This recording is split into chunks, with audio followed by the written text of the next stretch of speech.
week at potentially 4-6, and then afterwards they pretty much have to win out to be in a good spot, especially in the NFC, to have a decent chance of making the playoffs. So it's looking pretty tough right now for the Tampa Bay Buccaneers, if I'm being honest. But moving on from them here for a quick second, looking at the Kansas City Chiefs, Juju is really the only one not playing tonight. Hopkins should be out there, and I expect that connection with Mahomes to be a little bit better. But this Chiefs team, there's not really much to report on them other than the fact, like we mentioned before, that Patrick Mahomes, despite them being 7-0, isn't really playing his best ball up until this year, or up to his standards, quite honestly. He actually has more interceptions than touchdown passes, which is insane to believe, and them still being 7-0, I think it's just a testament to the great job they just do as an organization and as a team to be more than just Patrick Mahomes. Because it's quite easy to just really depend on Patrick and just expect to be good, because Patrick has been just very good, the best over the last few years, and to just depend on that and just have Patrick bail you out. No, like, this organization has really been adamant, proactive about the fact of making the team around Patrick very good as well. And for any situation to when Patrick could be in a slump like he is this year, it doesn't really matter, which is so demoralizing for the rest of the NFL, honestly, because of the fact of how it all is playing out and everything like that. When you have Patrick at his worst, they're still undefeated, which is insane to even think about. But on that note about Patrick Mahomes, he could become the fastest player, or he did become actually the fastest player in NFL history last week to throw for 30,000 yards in last week's victory over the Las Vegas Raiders. Also, there could be more history made tonight because Travis Kelce is only one touchdown reception away from passing Tony Gonzalez for the most touchdown receptions in Kansas City franchise history. So, that is something to look out for tonight for Travis Kelce. He could make some more history tonight, and that is something, to watch out for any of you guys, maybe looking to put some money on this game. That could be something that could interest you. But moving on here to the matchups that I am interested in watching in tonight's game, we're gonna have George Karlaftis and Josh Uche going up against Tristan Wirfs, and the other tackle for the Buccaneers, Goedeke, their other tackle, Wirfs and Goedeke against Karlaftis and Josh Uche, is going to be huge because Baker Mayfield has been sacked 20 times this year, but Kansas City, on the other hand, has only had 15 sacks so far. So that's obviously why they brought in Josh Uche, to kind of uptick those numbers and bring more of a pass rush, not necessarily having to blitz and have your best chance of getting sacks. They want to get home with 4 guys, and obviously you have Chris Jones there. George Karlaftis has been a very good addition, very underrated piece to their defensive line, but adding a guy like Josh Uche now could spread out the protection even more. Maybe you don't have as many double teams or even triple teams on Chris Jones. He could impact the game even more.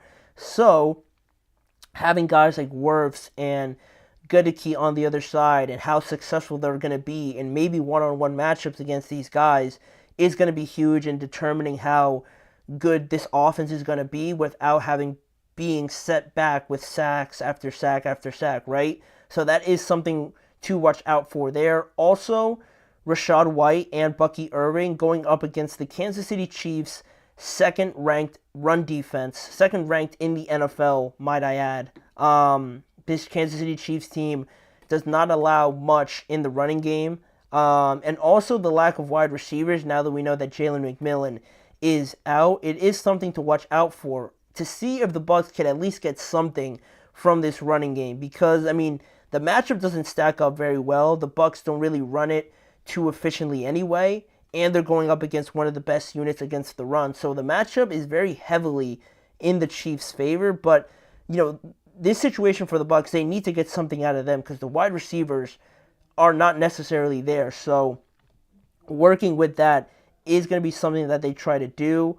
Also, something else to watch out for here are the turnovers. Obviously, it's not a matchup or anything like that, but the turnover battle will be huge because the Buccaneers have 12 giveaways to Kansas City's 11. But Tampa Bay especially need to win this battle. If they're going to surprise anybody, they're going to need to get turnovers. And Patrick hasn't been, completely obsolete from turning the ball over. I just mentioned he had more interceptions than touchdown passes this year. So because of that, if the Bucs could somehow create more of an advantage that way and get some turnovers, it'll give them a better chance, because everywhere else, because of the injuries and things like that, it's not stacking up very much in their favor. So if they could do that, that could swing momentum around, and then the game could get a little bit dicey from there. But despite all of that, I think it's just wishful thinking on my part, because I'm still going to take Kansas City to win.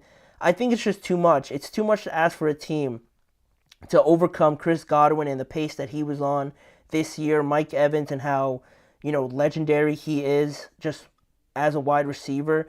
It's too much to ask for the Buccaneers, especially on the road. It would have been a tough task with everybody healthy. So with those guys being out, I'm going to take Kansas City to win.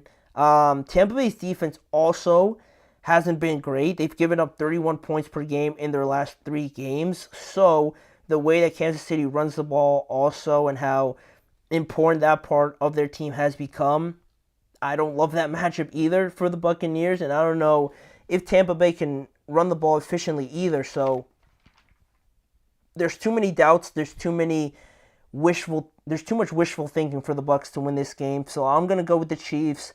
They're going to go to 8-0 and continue their dominant run in this game. So hopefully it's still a close game. I don't want to see a blowout or anything like that, but I am taking the Chiefs to win. And with that being the case, that'll wrap up today's show. Thank you guys for joining me on today's episode. Please remember to like, follow, and subscribe to the GSMC Chip Shot Football Podcast, and following the network on all forms of social media.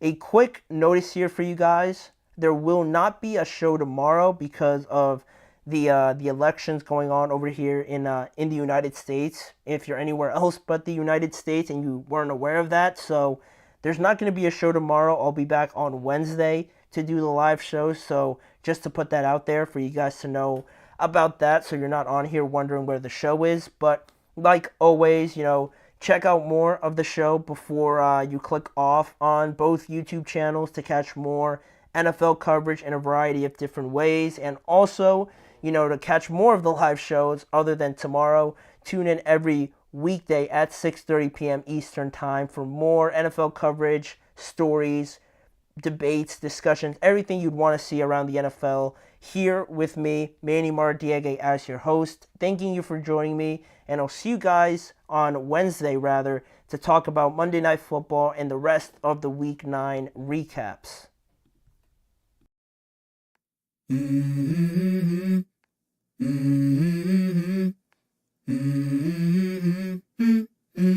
Let's go. I wake up to a little bit of drool on my pillow, feel like it's gonna be a bad day. Yeah, I'm tired of shit, and the coffee ain't hit yet, damn it.